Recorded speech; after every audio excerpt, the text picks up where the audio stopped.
Letaknya itu terletak pada rumus 3 yang warna hitam. Nah, rumus 3 ini tanwin. Setelah tanwin di sini adalah huruf fa. Nah, huruf fa ini huruf apa? Harus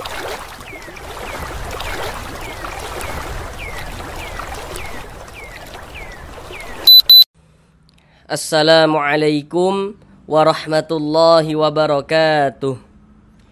Apakah Bapak dan Ibu, saudara semuanya masih belum lancar di dalam membaca Al-Quran, kemudian masih belum memahami ilmu tajwid, sehingganya tidak percaya diri ketika membaca Al-Quran? Mari belajar mengaji Al-Quran bersama kami. Akan kami jelaskan tajwidnya dengan pelan-pelan, sehingganya dengan penjelasan tajwidnya yang pelan-pelan, maka semoga Bapak dan Ibu, saudara semuanya dapat langsung dengan mudah dalam memahami ilmu tajwid Al-Quran.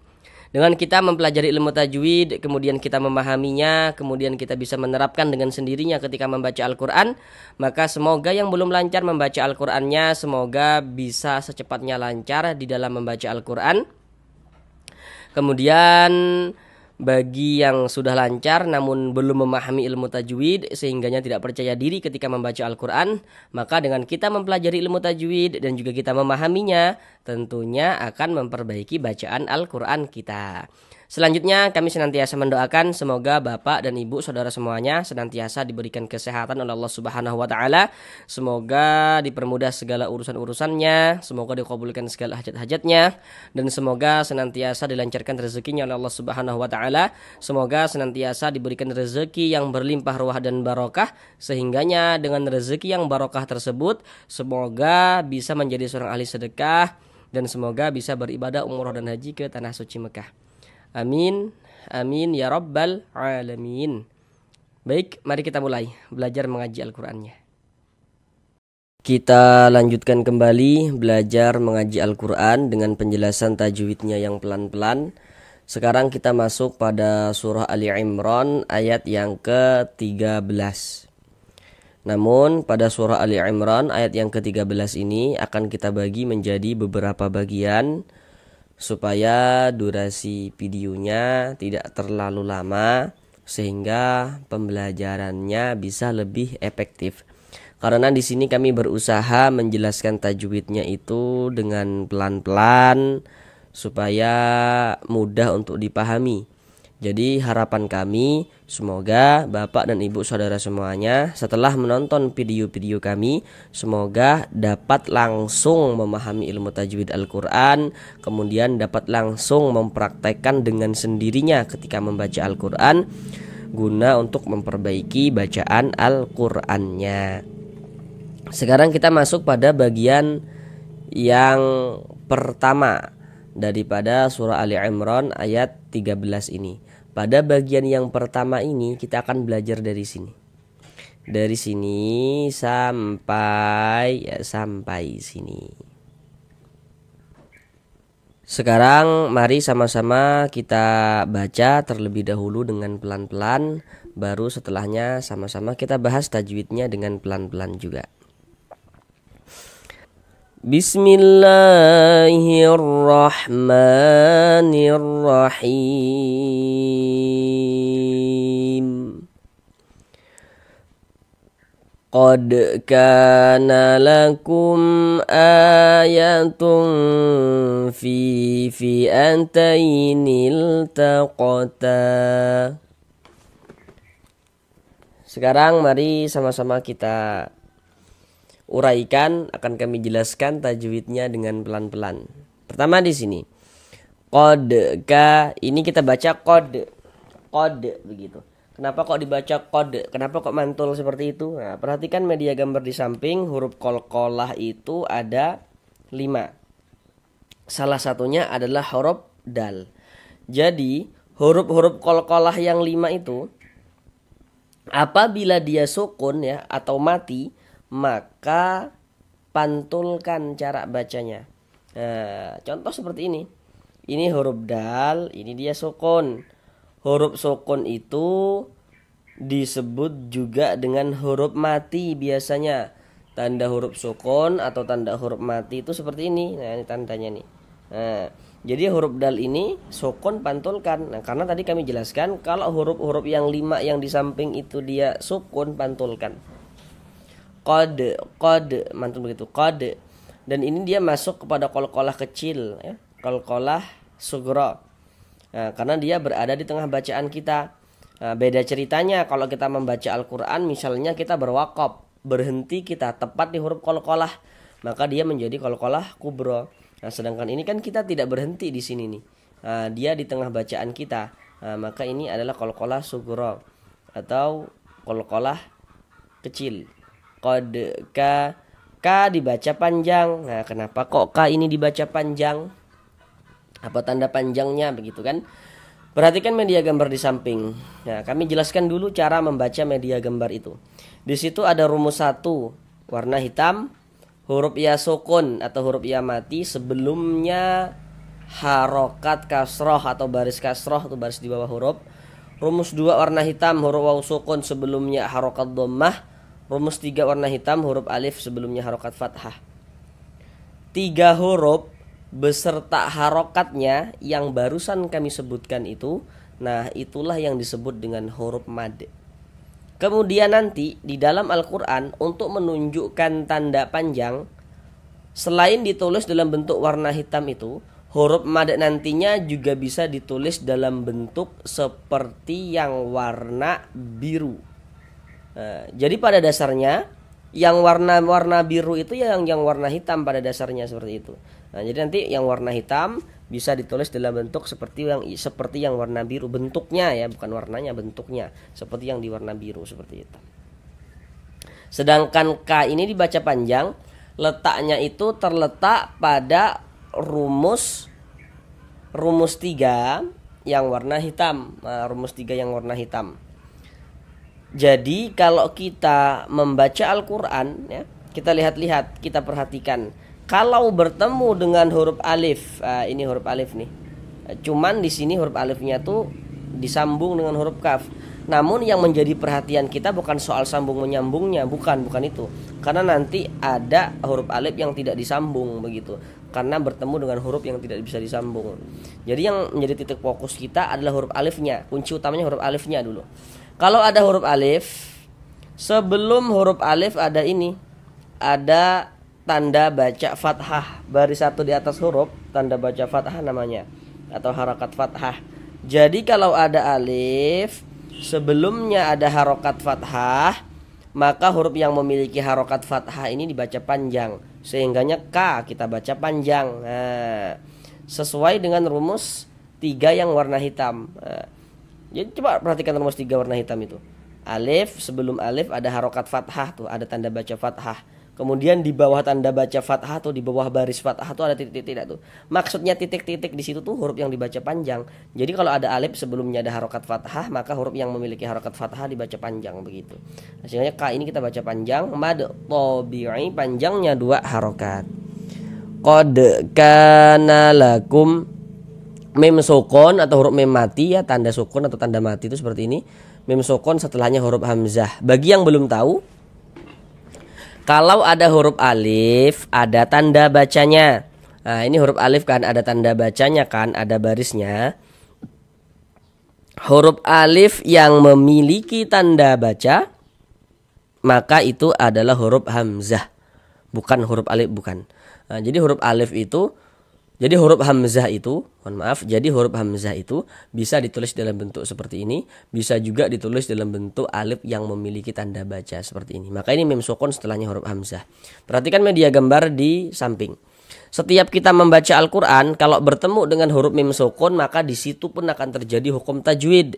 Cuman hukum mim sukun itu dia lebih ringkas. Nah, kalau ada, perhatikan yang di kotak nomor 1 ada mim sukun setelahnya huruf ba, hukumnya ikhfa syafawi. Yang rumus nomor 2 mim sukun setelahnya huruf mim, hukumnya idgham mimi ya. Perhatikan yang di nomor 3, di situ ada bacaannya izhar syafawi. Nah, baca keterangannya tuh. Jika ada huruf mim sukun atau huruf mim mati tidak bertemu dengan huruf ba dan juga tidak bertemu dengan huruf mim, maka semua hukumnya namanya izhar syafawi.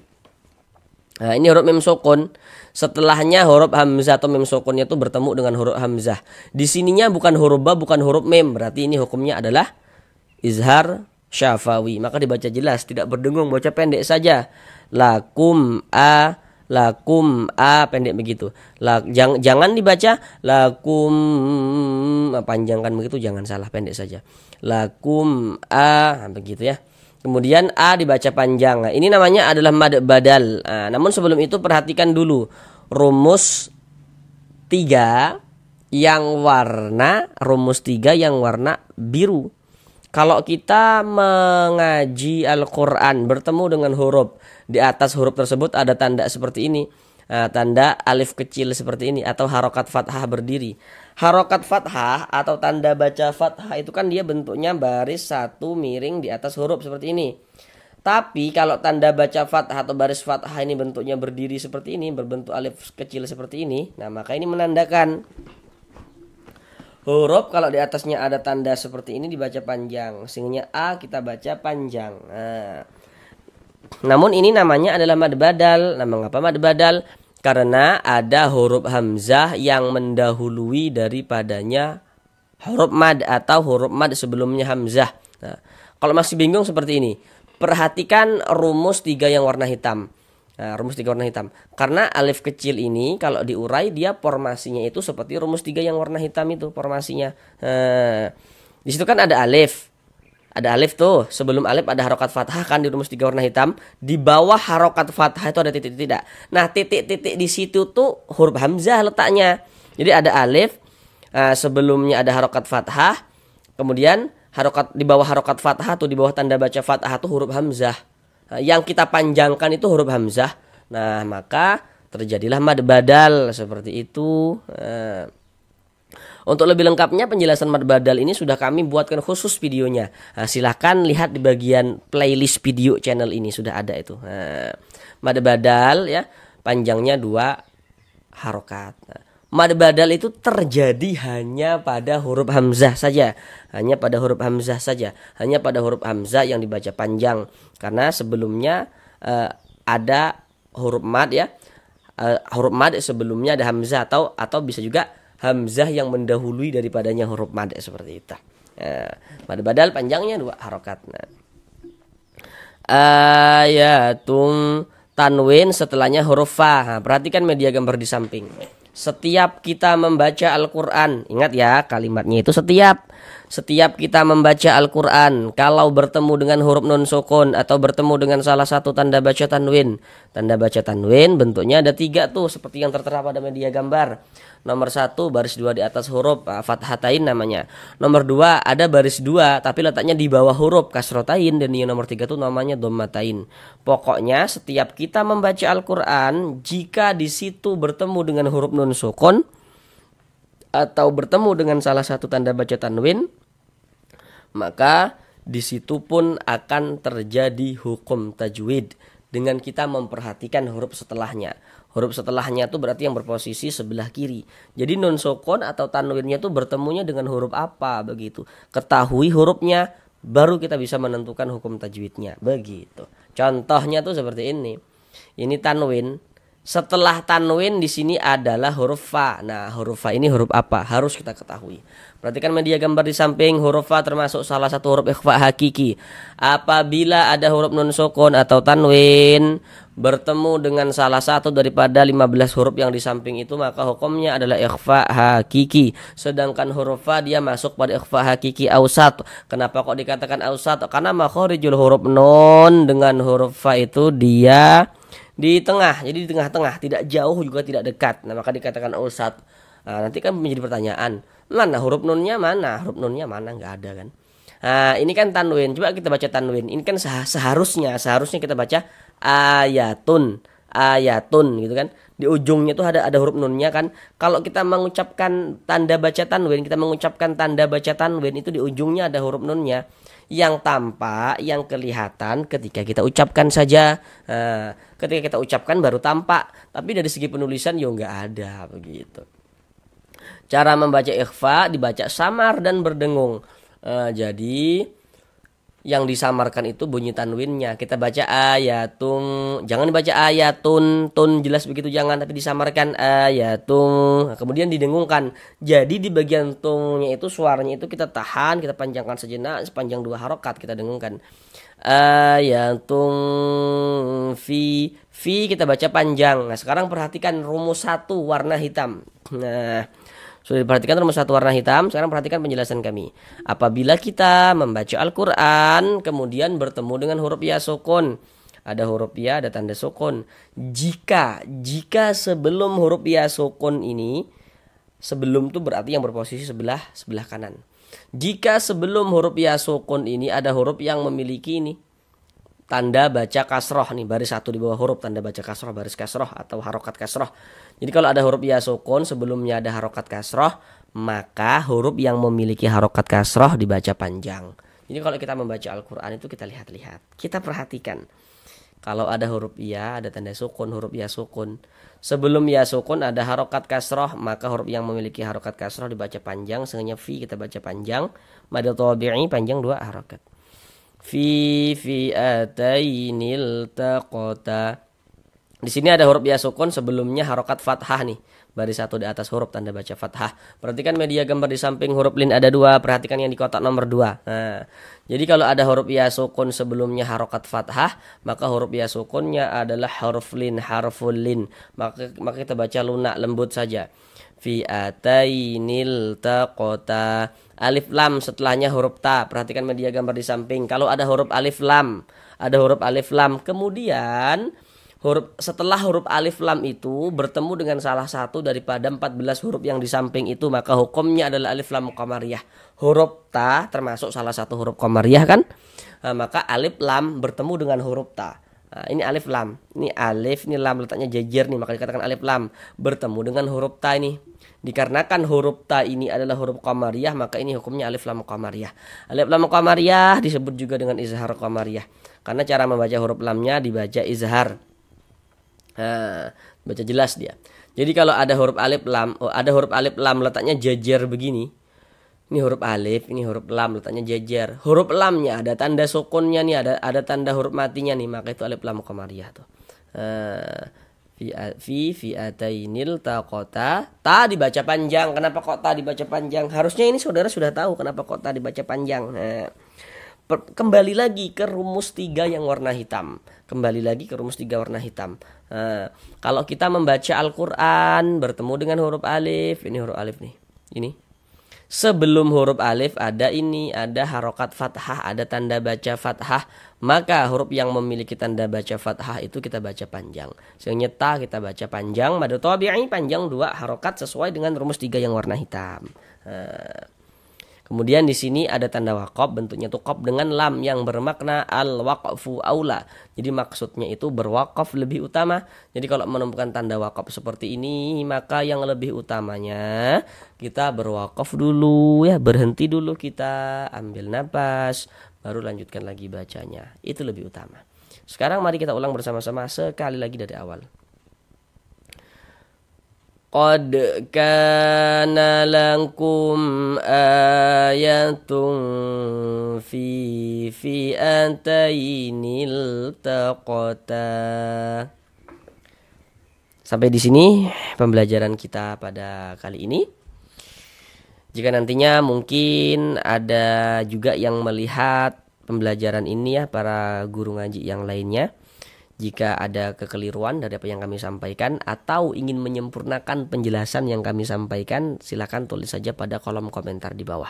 Mari sama-sama kita bantu saudara-saudara kita yang belum lancar membaca Al-Qur'annya agar bisa segera lancar, yang belum memahami ilmu tajwidnya agar bisa segera memahami ilmu tajwid Al-Qur'an dengan mudah.